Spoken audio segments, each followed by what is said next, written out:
တောင်တန်းနေမြူဆိုင်နဲ့တောင်တန်း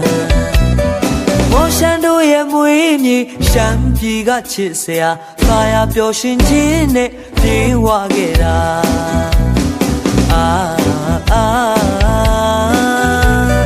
မျိုးရမပြတ်တဲ့မြေပါ